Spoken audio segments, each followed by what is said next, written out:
ए आण वही इकडे, वही दे.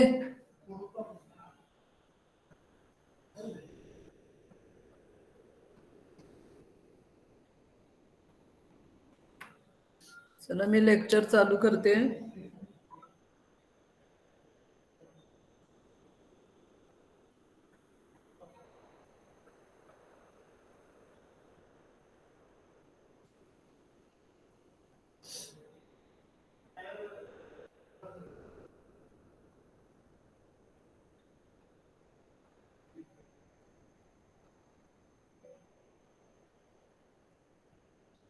स्लाइड दिसत नसेल तर तुम्ही मला कधी सांगू शकता.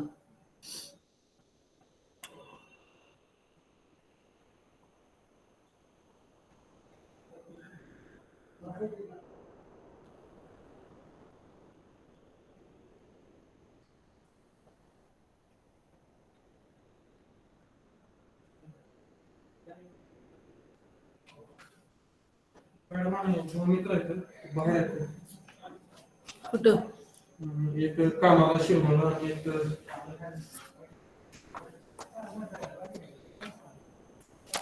दुसरं कुठे आहे? पाचवं सहावं दोन्ही राहिले. सेकंड थर्ड काय?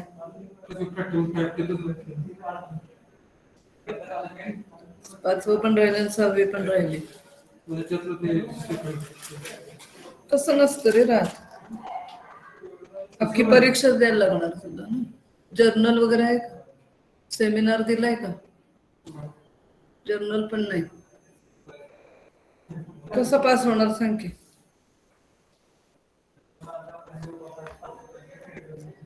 वर्षभर तुला आम्हाला ओरडण्यातच वेळ गेला सगळा. या वर्षी कसं पास करायचं का नाही करायचं? कसं पास करणार सांग की? तू सेमिनारही दिला नाहीस, काहीच केलेलं नाहीयेस, जर्नल पण नाही तुझ्याकडे. माझं लेक्चर होईपर्यंत थांब, 1 तासाने ये. कुठे इथेच राहतोस ना? कुठे तिकडं?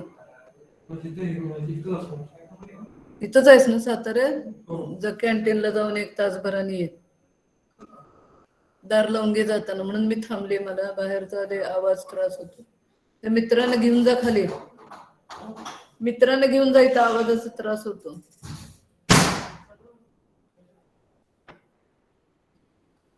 आपण P2 फास्ट शिकायला सुरुवात केली आहे. त्याची लाईफ सायकल बघायला लागलो होतो. हा टेम्परेट फाज आहे आणि होस्ट जिनोम बरोबर इंटिग्रेट होतो. इथपर्यंत आपलं बघून झालंय. Immediately after infection, the transcription of genes required for DNA replication is initiated. आणि त्यामुळे पहिले अर्ली ओपेरॉन जो आहे त्याच्यात 9 जीन्स आहेत आणि it is initiated with PE, promoter E. इथपासून जर ट्रान्सक्रिप्शन बिगिन झालं, it leads to lytic cycle. Slide show घेते. हे पण थोडंसं आपलं बघून झालेलं आहे. While the first another operon is there which is designated as a COX. आणि हे जर हा जर जीन ऑपरेट झाला म्हणजे एक्सप्रेस झाला, then it leads to production of repressor protein. And that for that COX gene there is a promoter PC. त्यामुळे 2 promoter आहेत, एक PE आणि PC. If the PE is transcribed and translated, then in that direction it leads to lytic cycle, जसं आपण लॅम्बडात बघितलं होतं. While if the promoter PC तिथपासून जर transcription translation झालं, then it leads to repressor protein, and these repressor protein prevent the expression of genes requirement for the establishment of lytic cycle, and due to presence of repressor protein it is the establishment of lysogeny. PC हा gene transcribe झाला, रिप्रेसरचं concentration sale मधलं वाढायला लागलं, repressor तयार व्हायला लागले, तर ते रिप्रेसर लायटिक सायकल पीई ला इनॅक्टिव्हेट करून टाकतात आणि लायटिक सायकलच्या स्टेप्स त्या दिशेने बंद करून टाकलं जातं आणि लायसोजेनी एस्टॅब्लिश केली जाते. In presence of repressor protein in the cytoplasm, lysogeny is established. Thus, the presence of repressor of the genome P2 phage, it get integrated with the host genome, just like that of the lambda repressor. जसं काही लॅम्बडाचं होतं, गाल आणि बायोच्या मध्ये होस्टचा genome मध्ये फाजचा genome जाऊन बसतो आणि तो इंटिग्रेशन म्हणजे इंट्राक्रोमोझोमल लायसोजेनी इमिजिएटली एस्टॅब्लिश होतो. It shut off the most of the viral genes, तो सगळ्या व्हायरल जीन्सचं एक्सप्रेशन थांबवतो. हा इथनं पुढचं फार वाक्य महत्वाचे आहे. Same like lambda, the repressor protein are not inactivated by eradication or any other inducing agent. तसं तुम्हाला मी लॅम्बडाच्या वेळेला सांगितलं होतं, इंडक्शन लिहून आणा, झायगोटिक इंडक्शन, हाय टेम्परेचर थोडंसं लावलं तर, इरॅडिएशन केलं तर ते रिप्रेसर प्रोटीन सगळे हॅम्पर होतात आणि रिप्रेसर प्रोटीनचं कॉन्सन्ट्रेशन कमी झालं की लगेच तिथे लायटिक सायकल होती. त्या पद्धतीने लॅम्बडामध्ये जसं होतं तसं इंडक्शन हे P2 मध्ये होत नाही. आणि ते का होत नाही हे अतिशय इंटरेस्टिंग आहे, ते बघा. The integration of the phage genome to the host genome involves site specific recombination. हे दोन्हीच्या मध्ये साइट स्पेसिफिक रिकॉम्बिनेशन आहे. बॅक्टेरियल अटॅचमेंट साइट जी आहे त्याला @B म्हणतात आणि फॅच अटॅचमेंट साइट आहे त्याला @P म्हणतात. आणि इथे this generates host phage junction as a @L and @R. ह्या दोन्हीच्या मध्ये जाऊन फाजचा जिनोम बसतो. आता पुढची गोष्ट अत्यंत महत्वाचं आहे, पुढचं नीट लक्ष द्या. The whole reaction is control by int gene. Int that is the gene producing integrase enzyme. तो काय करतो, इंटिग्रेज नावाचं एन्झाईम तयार करणारा जीन आहे की ज्या इंटिग्रेज शब्दचा अर्थ सांगतो, इंटिग्रेशन होणं म्हणजे क्रॉसिंग ओव्हर होऊन आत जाऊन बसणं. तर ह्या इंटिग्रेजचं काम काय आहे, it controls both integration and excision. तो काय करणार आहे, त्याचं इंटिग्रेशन पण करणार आहे आणि एक्सिशन म्हणजे तो फाजचा जिनोम होस्टच्या जिनोम मधून डिटॅच करण्याचं काम पण करणार आहे. The int gene lies next to the site of insertion. त्याची जी इन्सर्शनची साइट आहे त्याच्या अगदी शेजारी हे इंट जीन आहे. त्यामुळे इंट जीन, कुठलाही जीन ट्रान्सक्राईब किंवा ट्रान्सलेट व्हायचा असेल तर त्याची प्रमोटरची साइट शेजारी लागते. त्या प्रमोटरच्या साइटला RNA पॉलिमरेज चिकटेल आणि नंतर ते पुढचे जीन ट्रान्सक्राईब आणि ट्रान्सलेट झाले तर इंटिग्रेज नावाचं एन्झाईम तयार होणार आहे. The product is form only following the infection but not in the lysogenic cell. Lysogenic cell मध्ये गेल्यानंतर इंटिग्रेज एन्झाईम तयार होणार नाही. ह्या वाक्याचा अगदी नीट अर्थ समजावून घ्या. एक जीन आहे ते आहे इंट जीन. इंट जीनचं काम काय आहे, इंटिग्रेज एन्झाईम तयार करणं. आणि इंटिग्रेज एन्झाईम काय करतं, फाजचा जिनोम होस्टच्या जिनोम मध्ये तर घालतो, पण फाजच्या होस्टच्या जिनोम मधनं फाजचा जिनोम बाजूला काढायचं काम, एक्सिशनचं काम सुद्धा हा करतो. आणि हा प्रॉडक्ट कधी तयार होतो, तो जिनोम जेव्हा फाजचा जिनोम एकटा असेल, इंटिग्रेट झालेला नसेल, तो इंडिव्हिज्युअल सेपरेट असेल, तेव्हा इंट जीन वर्किंग होतं आणि इंट जीन वर्किंग झालं की त्या इंट जीनचं इंटिग्रेज एन्झाईमच्या मदतीने फास्टचा जिनोम होस्टच्या जिनोम बरोबर इंटिग्रेट होतो. म्हणजे सेल कशात जाते? लायसोजेनीमध्ये जाते. परंतु नीट लक्ष द्या, this int gene is not at all expressed in the lysogenic cell. मग का बरं ती एक्सप्रेस होत नाही? रिप्रेसरचं कॉन्सन्ट्रेशन तुम्ही आर्टिफिशियली जरी कमी केलं, काय वाटेल ते जरी केलं, तरी सुद्धा हा इंटिग्रेटचा जिनोम जो आहे तो लायसोजेनिक सेलमध्ये एक्सप्रेस होऊ शकत नाही. Because the int gene and its promoter sites are very close to each other on the phage genome. ते दोघंही तुम्हाला डायग्राम बघितली की अजून समजेल. हा इंट जीन आणि त्याच्या एक्सप्रेशनसाठी लागणारा प्रमोटर हा जो जीन आहे, प्रमोटर रिजन आहे, they are very close to each other. ते अगदी एकमेकांच्या जवळ आहेत on the phage genome. And during the integration they go away from each other. या इंटिग्रेशन प्रोसेसमध्ये दोघंही एकमेकापासून लांब जातात and they come to the opposite side of the integration site. And thus automatically splitting occur. And in absence of promoter, int genes cannot be expressed. आता मी जी माहिती सांगितली, किती सांगितली तरी तुम्हाला कळणार नाही. डायग्राम बघितली की कळेल. ही बघा, ही एक बॅक्टेरियल सेल आहे. हा बॅक्टेरियलचा क्रोमोझोम आहे, निळ्या रंगाचा काढलाय हा आहे फाजचा जिनोम. आणि या फाजच्या जिनोम मध्ये इथे ऑपरेटर प्रमोटर ऑफ इंटिग्रेज एन्झाईम आहे. त्याचा जे प्रमोटरची साईट आहे इथं आहे आणि अगदी त्याच्या शेजारी लागून इंट नावाचं इंटिग्रेज हे जीन आहे. म्हणजे तिथलं जीन ह्या ऑपरेटर प्रमोटर साईटला RNA पॉलिमरेज चिकटला तर इंटिग्रेज एन्झाईम फंक्शन करेल, तयार होईल आणि ह्या इंटिग्रेज एन्झाईमच्या मदतीने हा फाजच्या जिनोम होस्टच्या जिनोम बरोबर जाऊन बसेल. इथपर्यंत सर्वांना कळलंय का बघा. परंतु जेव्हा इंटिग्रेशन होतं त्यावेळेला ते असं काही होतं की इंट जीन एका बाजूला जातो आणि त्याची ऑपरेटर प्रमोटर साइड दुसऱ्या बाजूला जाते. आणि हे सगळं कधी होणार आहे? जेव्हा रिप्रेसरचं कॉन्सन्ट्रेशन इथलं वाढेल त्याबरोबर हा इंटिग्रेज एन्झाईम ऍक्टिव्हेट होईल. इंटिग्रेज एन्झाईम तो तयार करेल आणि त्याबरोबर तो आत जाऊन बसेल, फाजच्या जिनोम बरोबर जाऊन बसेल. पण जाताना तो कसा गेला? They away from opposite side of each other.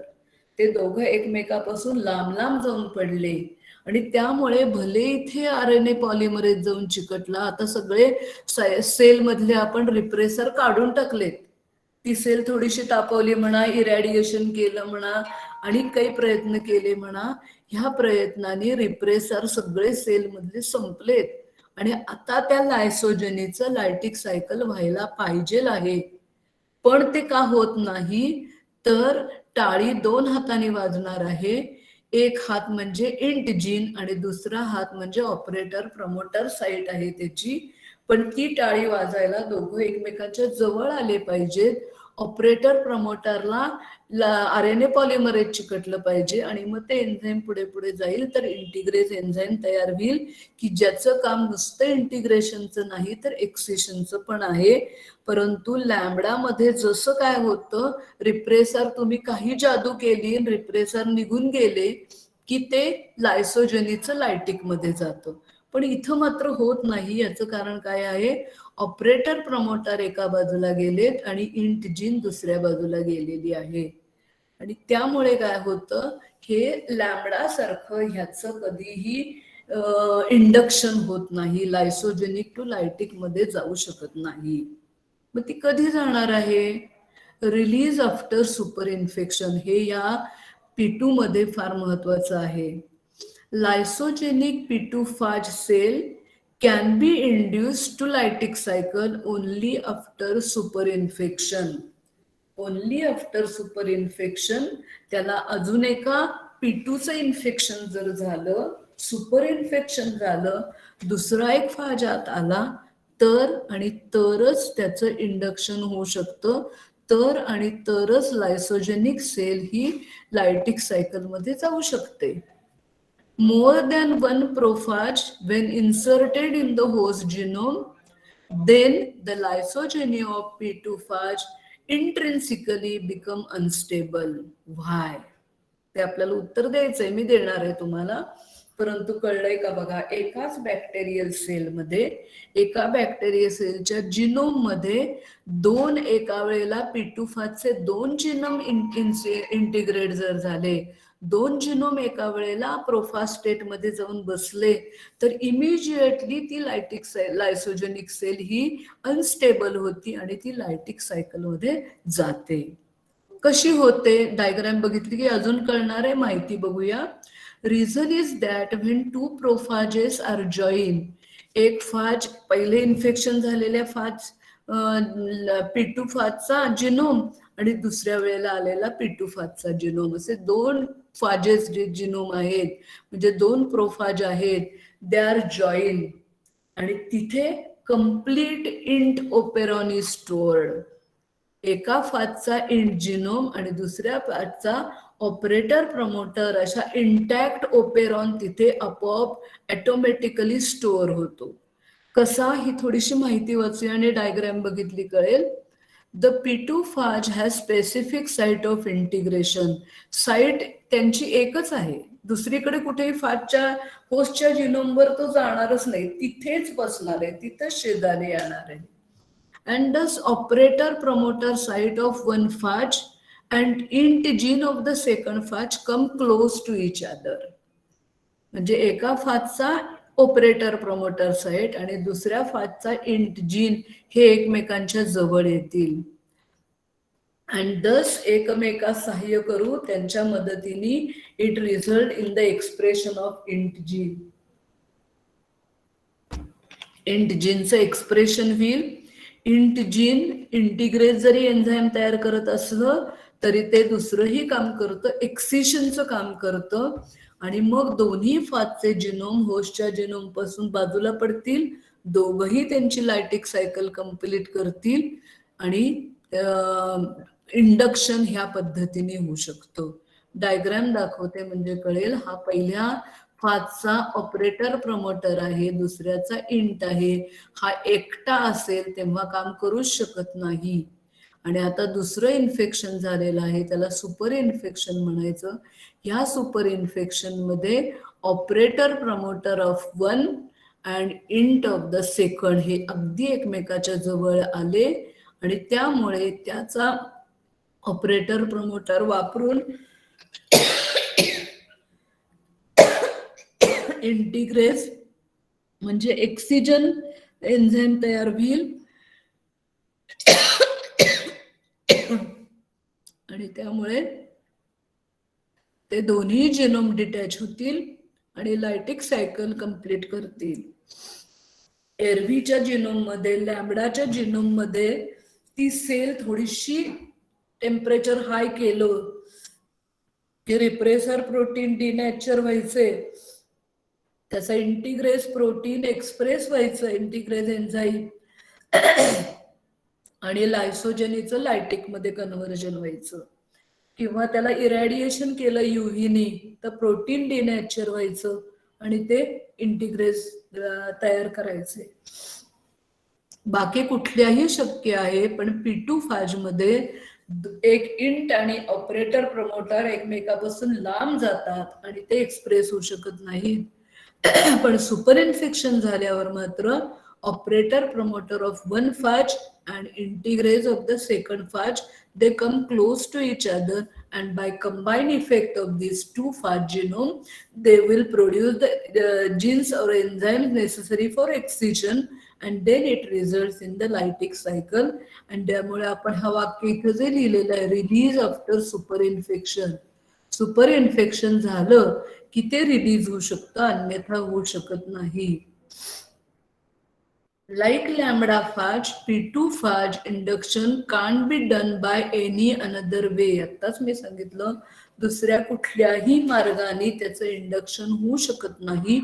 It is only by the super infection as shown in above diagram. And this concept was proposed by Bertani. या 2 सायंटिस्टनी मिळून ही कन्सेप्ट शोधून काढलेली आहे. MCQ ला येऊ शकेल. आणि ह्या पद्धतीने की in dash phage the induction is achieved by super infection. मग आजच्या वेळेला मी तुम्हाला महत्वाचा P1 ला सांगितलं होतं इंट्रा, तो जो आहे प्लाझ्मिड आहे, इंट्रा क्रोमोझोमल नाहीये. त्यामुळे असं तुम्ही कंपॅरेटिव्हली दोन्ही तिन्हीचं लिहिलं तर तुम्हाला लिहिणं सोपं जाईल. आणि लास्ट पॉइंट आहे the way of transduction is specialize because the site of integration is specific. त्याची जी इंटिग्रेशनची साईट जी आहे तशी गाल आणि बायो होती, तशी यांची इंटिग्रेशनची साईट स्पेसिफिक असल्यामुळे ट्रान्सडक्शनच्या वेळेला त्याच्या शेजारचाच जिनोम ते थोडासा तुकडा घेऊन बाहेर पडतील आणि त्यामुळे ट्रान्सडक्शन होणार आहे ते स्पेशलाइज ट्रान्सडक्शन होणार आहे. that complete the lysogeny of P2 phage.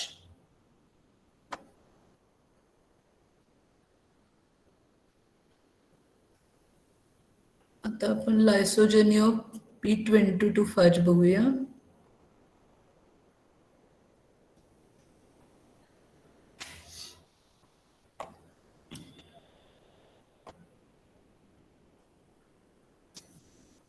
Lysogeny of P22 phage.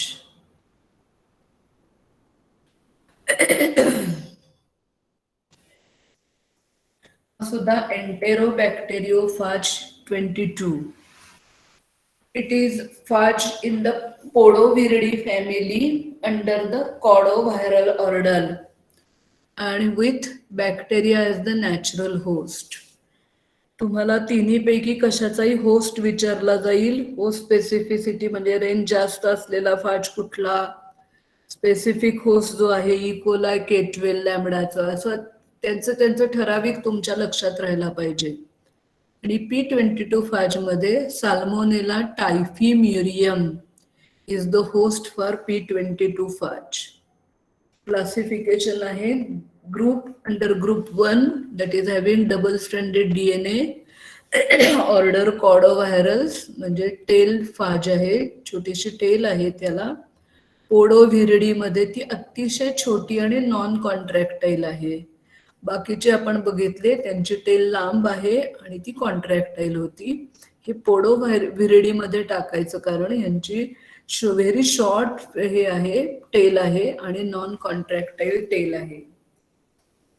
Genus P22 like virus आणि spaces Enterobacteriophage P22. This is the in general classification of the phage. It is a temperate phage.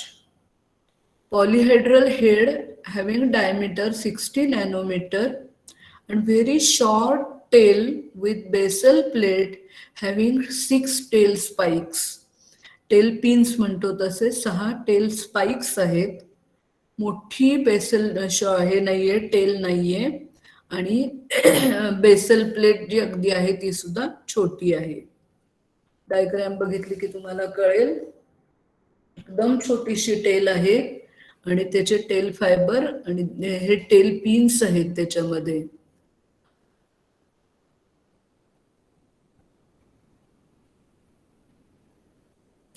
Double stranded genome आहे, capsid आहे, त्याच्यामध्ये इंटरकोअर एक आहे आणि portal हा महत्वाचा आहे. पोर्टल आणि कनेक्टर ह्याच्या मदतीने तो पुढे आपल्याला असेंब्लीमध्ये बघायचा आहे.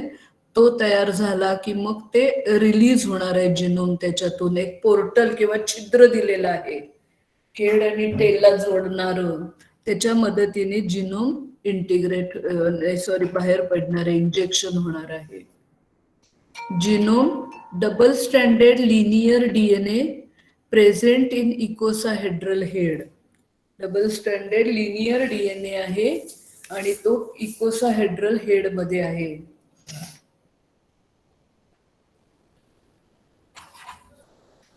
$44 kilo base pair long with 25% terminal redundancy. शेवटची टोकांमधले बेसेस अगदी एकमेकासारखे असणार आहेत म्हणून त्याला टर्मिनल रिडंडन्सी म्हणतात. ती 25% आहे आणि 44 किलो बेस पेअर लॉंग आहे तो.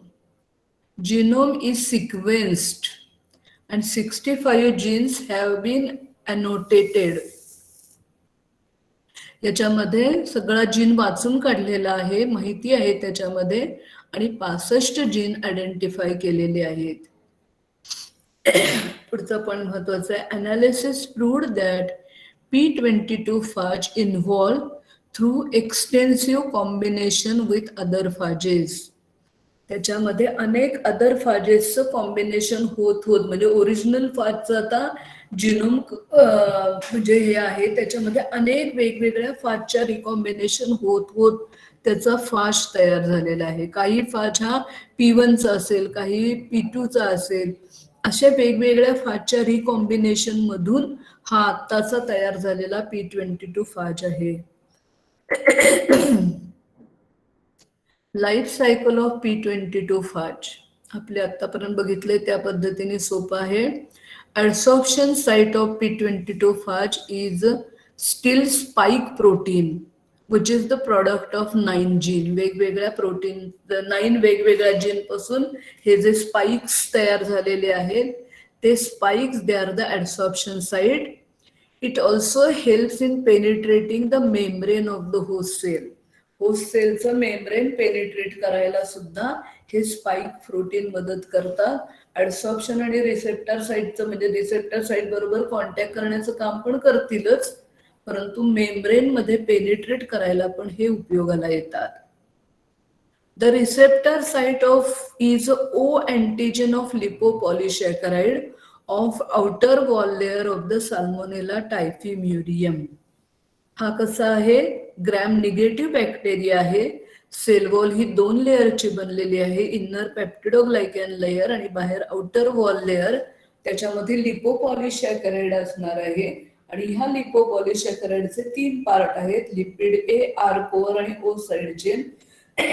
त्याच्यामध्ये ओ साइड चेन ही त्यांची रिसेप्टर साइट आहे आणि फाजची ऍडसॉर्प्शन साइट आहे स्पाइक्स, म्हणजे ते जे टेल फायबर सारखे पिन सारखं स्ट्रक्चर आहे ते. After penetration P22 phage may either enter in lytic cycle or undergo lysogeny. जसं इतर सर्वांच्याकडे आहे तसंच P22 phage जेव्हा इंटिग्रेट म्हणजे हे जाईल, इंजेक्शन व्हील, पेनिट्रेशन व्हील, तेव्हा तो आयदर लायटिक सायकल मध्ये जातो किंवा लायसोजेनी मध्ये जाऊ शकतो.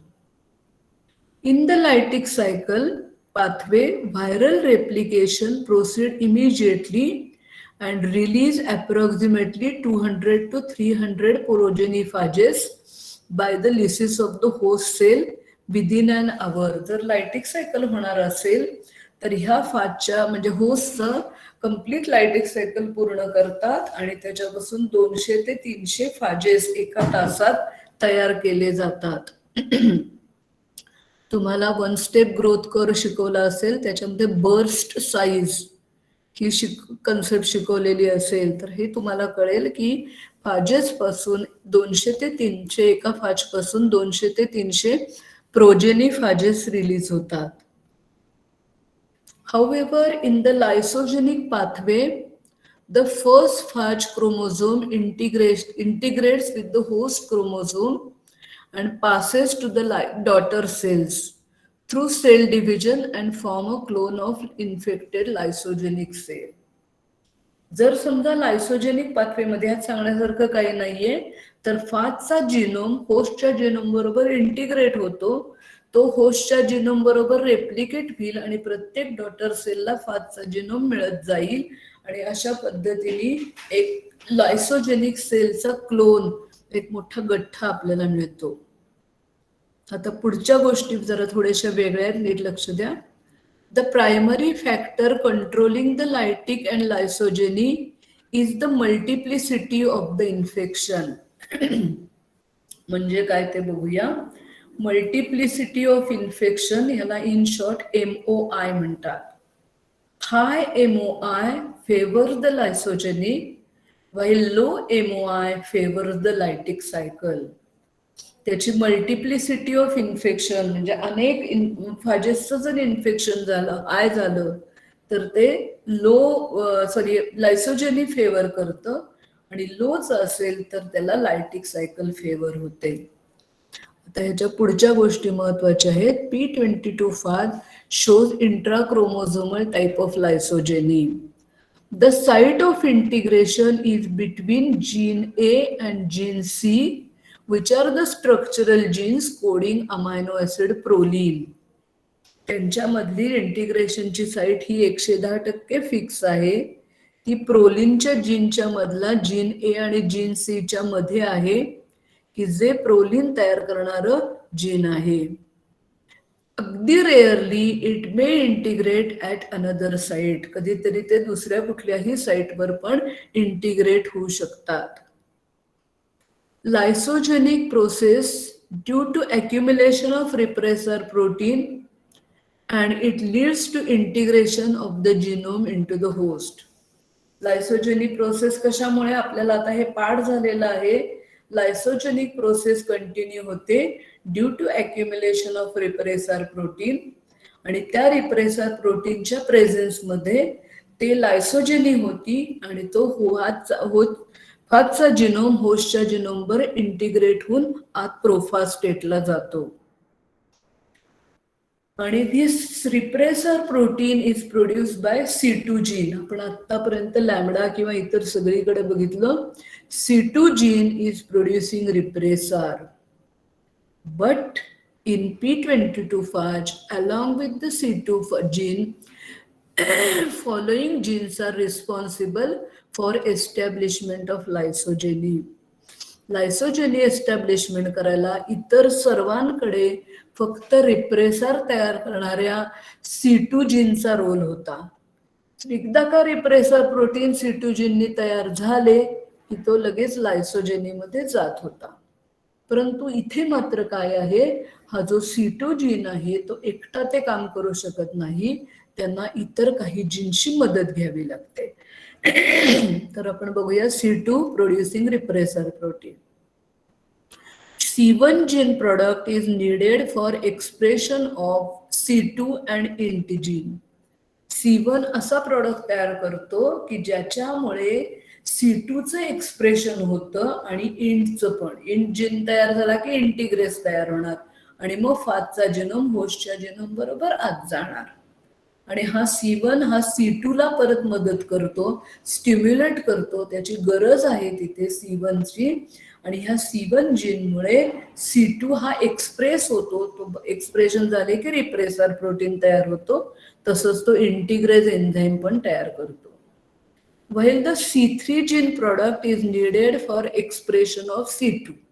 त्यामुळे अशी सिक्वेन्स आहे, खो दिल्यासारखं आहे. C3 काय करेल, C2 चं एक्सप्रेशन भाग पडेल. साइड बाय साइड तो इंटिग्रेटचं पण एक्सप्रेशन भाग पडेल.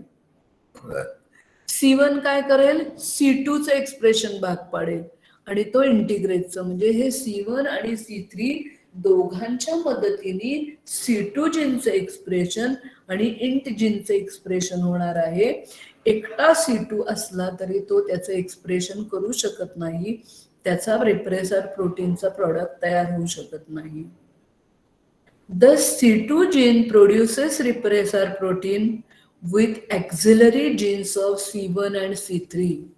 C2 तयार व्हायचा असेल, C2 चा रिप्रेसर प्रोटीन तयार व्हायचा असेल तर त्यांना दोन मदतनीसांची गरज लागते. एक म्हणजे C1 आणि दुसरं म्हणजे C3. आणि त्याच्या बरोबरीने इंटिग्रेज एन्झाईमच्या एक्सप्रेशनला सुद्धा C1 आणि C3 चं एक्सप्रेशन मदत गरजेची असते, म्हणून त्याला ऑक्झिलरी जीन्स असं म्हणलेलं आहे. P22 phage has additional regulatory element which is totally absent in lambda or any another phage. या जसा त्याला C2 हे जसे आहेत इंट जीन आहेत, तशी ह्या फाज मध्ये काही वेगळे रेग्युलेटरी जीन काम करतायत, रेग्युलेटरी एलिमेंट्स काम करत आहेत.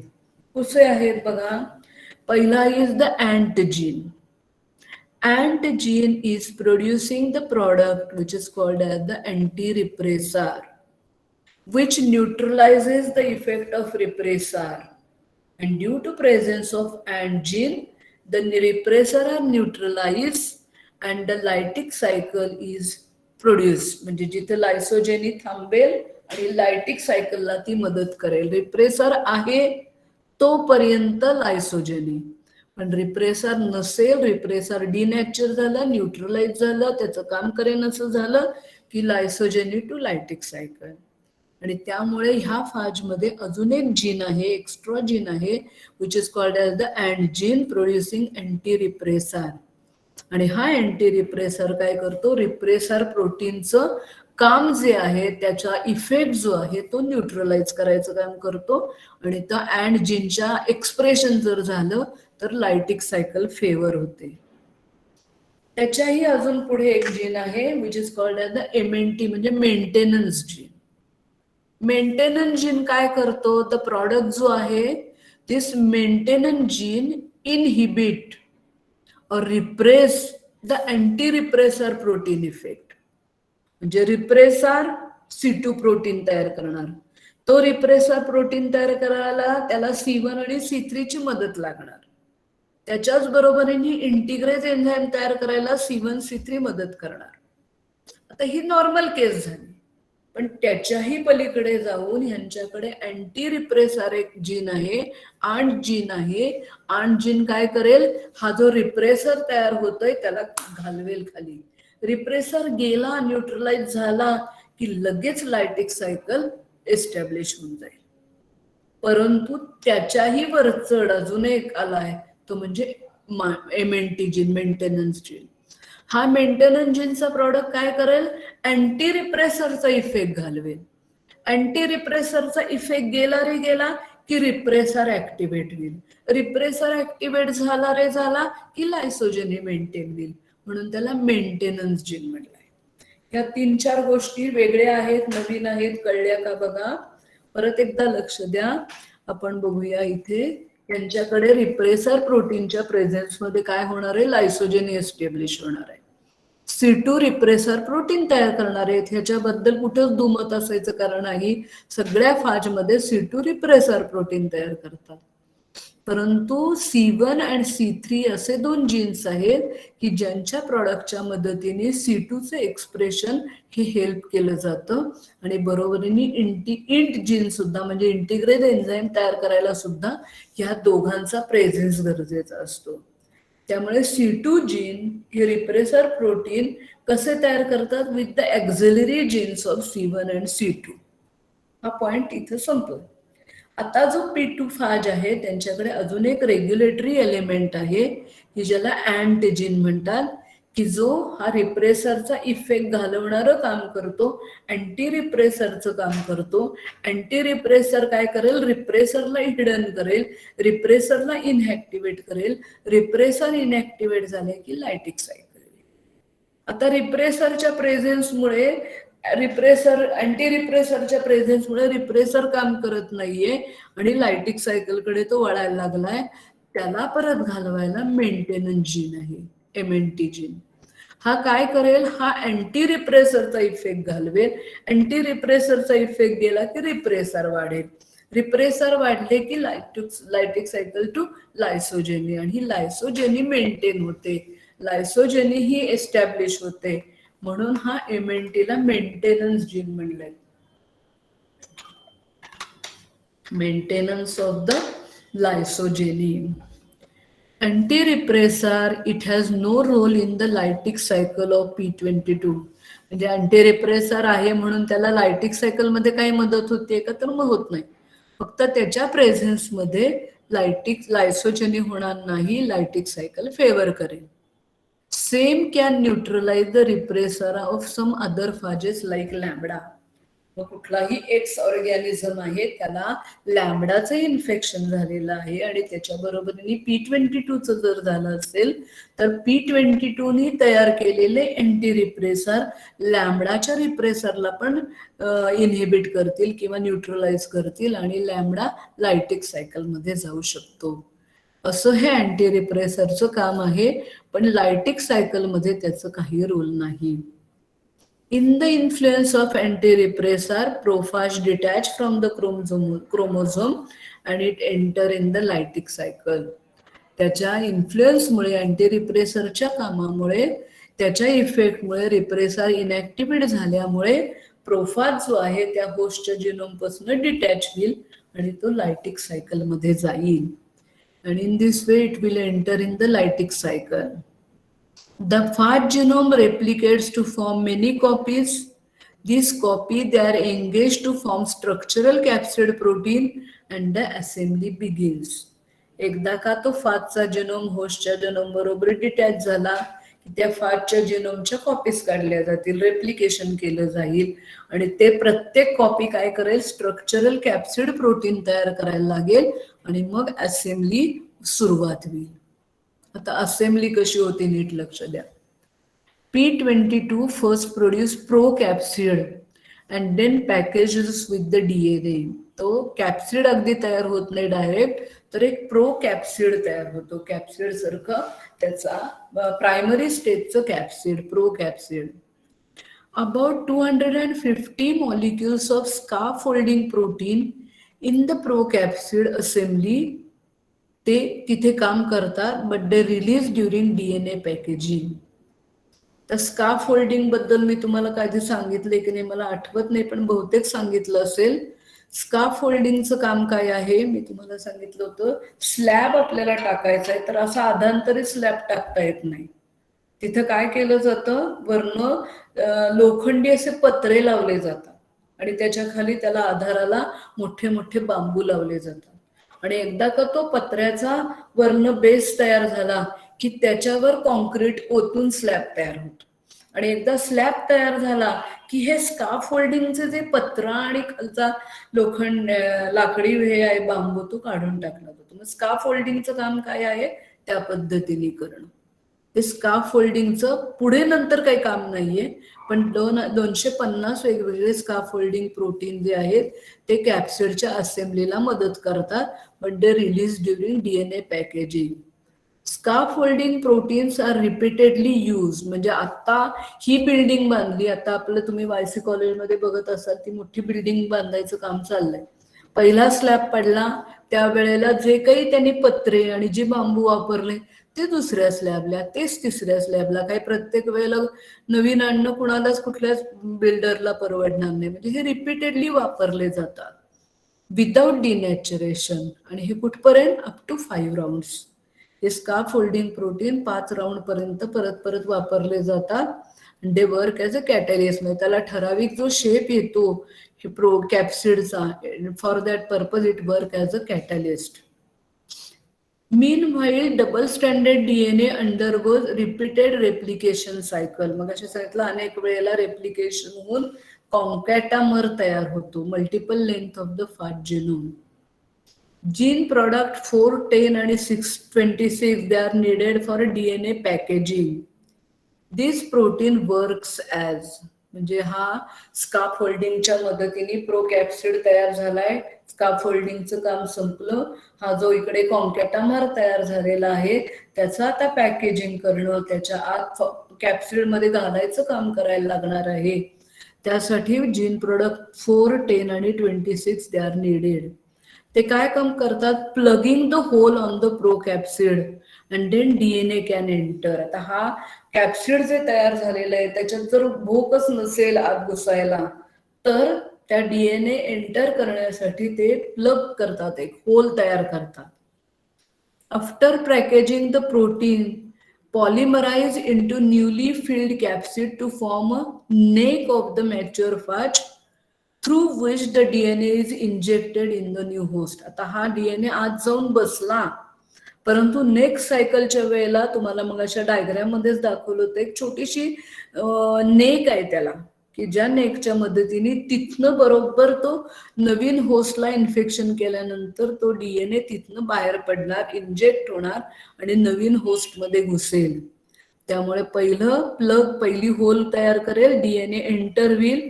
एकदा DNA कॅप्सिड मध्ये जाऊन बसला की छोटासा एक नेक सारखं स्ट्रक्चर तयार होईल. The P22 phage has special mechanism of DNA packaging, same like lambda, which is called as the headful cutting mechanism. आता हा आहे assembly pathway of the P22 फाज. हा कॉन्कॅटामर आहे डीएनएचा. अनेक कॉपीज एकमेकांना चिकटून बसल्या आहेत. हे 420 कोट प्रोटीन आहे. जीन प्रोडक्ट 5 चे हे कोटचे जे प्रोटीन आहेत ते आहे. आणि पायलट प्रोटीन्स आणि हा आहे स्काफोल्डिंग.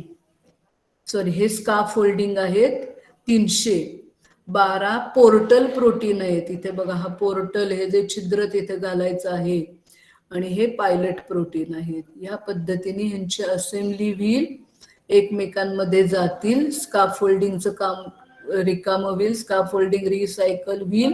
आणि हा जो डीएनए आहे, हा डीएनए एक कॉपी काढून हेडफुल भरेपर्यंत ते भरलं जाईल. अनस्टेबल फाज कॅप्सिड आहे. आणि मग त्याला पोर्टल क्लोजर, म्हणजे तू मगाशी जे भोग त्याच्यामध्ये तयार केलेलं आहे ते क्लोज केलं जाईल. सॉरी. आणि टेल स्पाइक अटॅचमेंट व्हील, मग अशी सांगितलं 9 वेगवेगळे टेल स्पाइक्स आहेत, ते अटॅच होतील. आणि हा मॅच्युअर फाज तयार होईल. आणि मॅच्युअर फाज तयार झाला की release will after lysis of the host cell. आता ह्याच्यामध्ये ट्रान्सडक्शन कसं होणार आहे? दोन्ही पद्धतीने होणार. इथे इंटिग्रेशनची साईट फिक्स आहे between gene A and gene C, त्यामुळे स्पेशलाइज ट्रान्सडक्शन पण होणार. जर समजा डिटॅचमेंट मध्ये वेगळ्या पद्धतीने झालं, ते रिलीज होताना कडेचा एखादा जीन घेऊन बाहेर पडतील, तर स्पेशलाइज ट्रान्सडक्शन होईल. आणि जनरलाइज सुद्धा होणार, कारण इथं हेडफुल कटिंग होतंय. कधी कधी फाजच्या जिनोमच्या ऐवजी अख्खा होस्टचा जिनोम पण त्याच्यात पॅक होऊ शकेल. And therefore it is a generalize transduction also. Specialized आहे कारण इंटिग्रेशनची साईड फिक्स आहे, आणि जनरलाइज आहे कारण हेडफुल कटिंग आहे. आणि तेव्हा हेडफुल कटिंग मध्ये तो होस्टचा जिनोमच डायरेक्ट जाईल, फाजचा जिनोम जाणारच नाही. That complete the lysogeny of P22.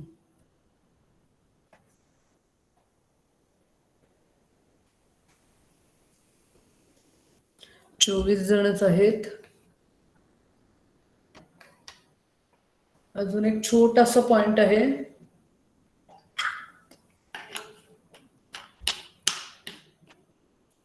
आता जे आपण कोरोना शिकतोय, बघतोय आजूबाजूला, वुहान शहरातनं चालू झालेला कोरोना व्हायरस जो आहे, त्याच्यामुळे जे कोविडचं इन्फेक्शन सगळीकडे होतंय, ते जगभरात पसरलंय. तर हे सगळं पॅन्डेमिक सिच्युएशन ह्याच्यामुळे आलेली आहे. परंतु काही काही व्हायरसची स्मॉल एरिया मधली एपिडेमिओलॉजी आहे. काही काही व्हायरस एका ठराविक लोकॅलिटीमध्ये त्यांची एपिडेमिओलॉजी होते. एक 4-5 PPTंचंच आहे, छोटंसं आहे, ते 5-7 मिनिटात संपवते. Viral epidemiology in small population. Interesting आहे, छोटं आहे.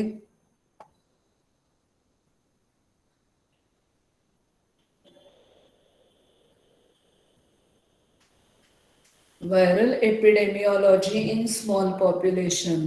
एपिडेमिओलॉजी म्हणजे मोड ऑफ ट्रान्समिशन किंवा स्प्रेड हा पॉप्युलेशन मध्ये कसा होतो हे आपल्याला बघायचं आहे. पुढचा टॉपिक ह्याच्यापेक्षा इंटरेस्टिंग आहे, viral epidemiology in large population.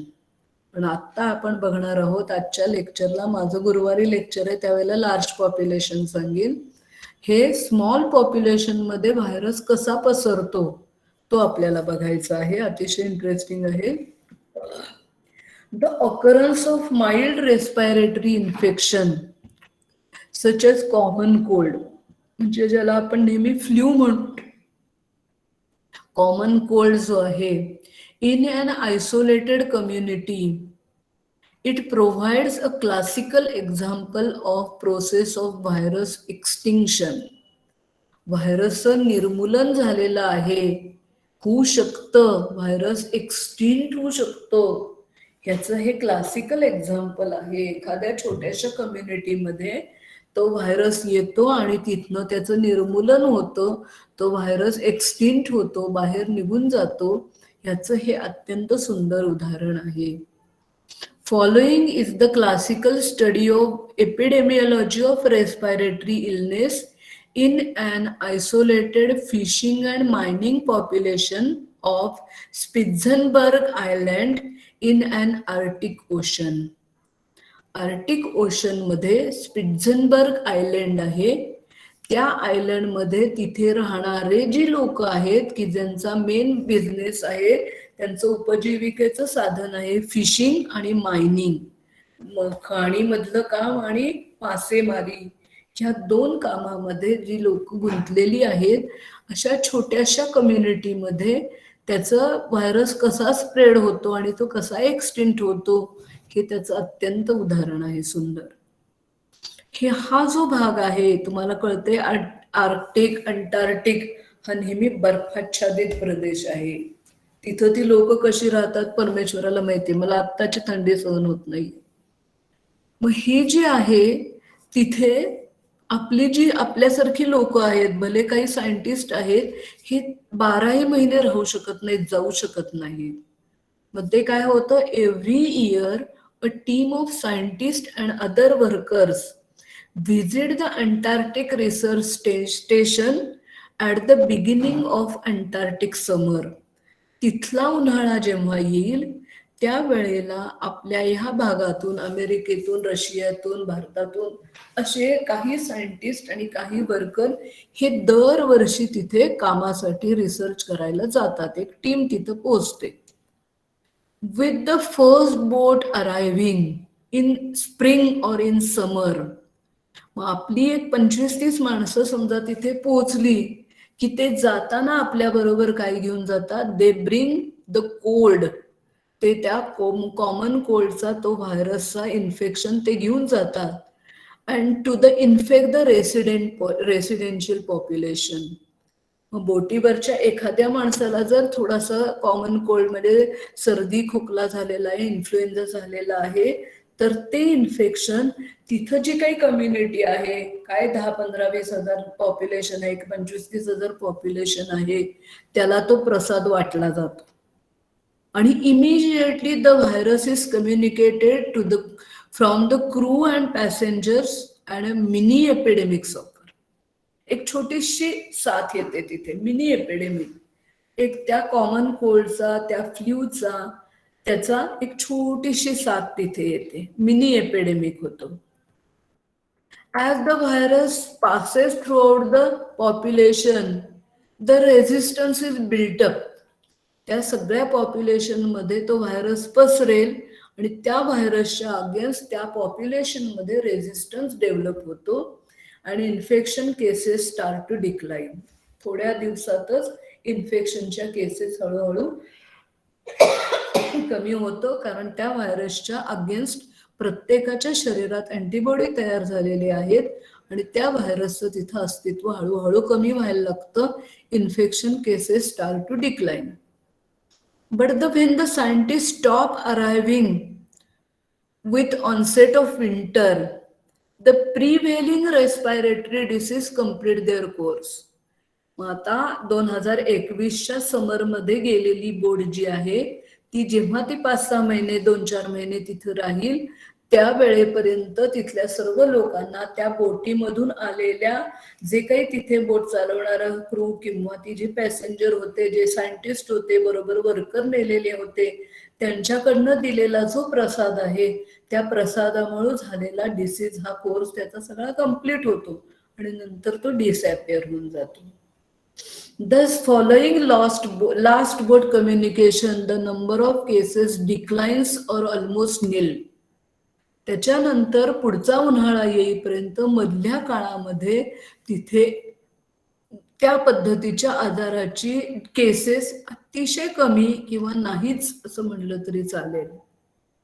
But with arrival of the boat to the next spring, पुढचा उन्हाळा आला, परत बोट आली तिथं, new serotype virus is communicated to the resident population. ती नवीन बोट जेव्हा येईल तेव्हा त्या 50-60 लोकांच्या मधल्या एखाद्या माणसाकडचं इन्फेक्शन हे त्या रेसिडेंट पॉप्युलेशनला दिलं जातं. Cycle is repeated. परत एकदा तिथे एक मिनी एपिडेमिक येतो आणि मग तो मिनी एपिडेमिक झाला की केसेस हळूहळू कमी व्हायला लागतात. विंटरमध्ये ही बोट अरायव्हल थांबतं, ही आलेली लोक परत सगळी परत येतात आणि तिथे मधले काही महिने अजिबात केसेस नाहीत किंवा अगदी रेअर एखादी केस होती. This fact can be explain graphically. इथे बघा, ह्या लास्ट कॉन्टॅक्ट हे आहे स्प्रिंग, ही फर्स्ट कॉन्टॅक्ट आहे त्यांचा. ही फर्स्ट कॉन्टॅक्ट इथं स्प्रिंग समरची सुरुवात झालेली आहे. बोट पहिली आलेली आहे इथे. मग समजा 10 बोटी आले असतील तर ह्यांच्याकडे एकदम त्याच्यामध्ये केसेस वाढायला सुरुवात होते. केसेस एकदम वाढतात. नंबर ऑफ केसेस 100च्या वर पोचले आहेत. हळूहळू हळूहळू हळू त्या कमी होत जातात समरमध्ये. आणि इकडे जर तुम्ही बघितलं तर फॉल व्हायला लागतो आणि विंटरमध्ये तर जवळजवळ नील केसेस होतात. फर्स्ट अरायव्हलला केसेस वाढायला सुरुवात, पीकला जाईल, हळूहळू हळूहळू हळू कमी येतील, रेझिस्टन्स बिल्टअप होईल तिथे. सगळे रेसिडेन्शियल पर्सन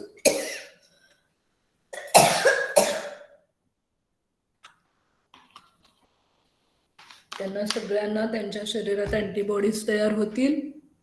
ते आता त्याला अक्लमटाइज होतील आणि तो व्हायरस एक्सटिंक्ट होईल. अगदी रेअर केसेस थोड्या थोड्या थोड्या किंवा विंटरमध्ये जवळजवळ nil cases. This is it is the classical example of viral epidemiology in small population. Such viral borne respiratory infection rapidly after the last contact with the outside world. The incidences of such viral borne respiratory rapidly declines to undetectable level. And this situation remains constant until next boat arrival. पुढची बोट येईपर्यंत तिथं कुणालाही तुम्हाला common cold झालेलं दिसत नाही, कारण बाहेरच्या जगाशी त्यांचा काही संबंधच राहत नाही. जेव्हा बाहेरच्या जगातली बोट तिथे येईल तेव्हा परत एकदा मिनी एपिडेमिक, केसेस कमी कमी होत जाणं आणि नंतर नील केसेस, परत नवीन बोट आली, नवीन epidemic. Like this, it is an example of viral population in virus epidemiology in small population. And that complete.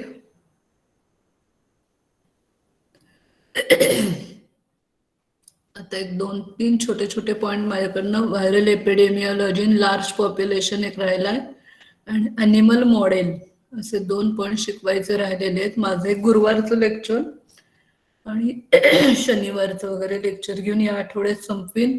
तुमची थिअरी आणि प्रॅक्टिकलची परीक्षा जवळ आलेली आहे.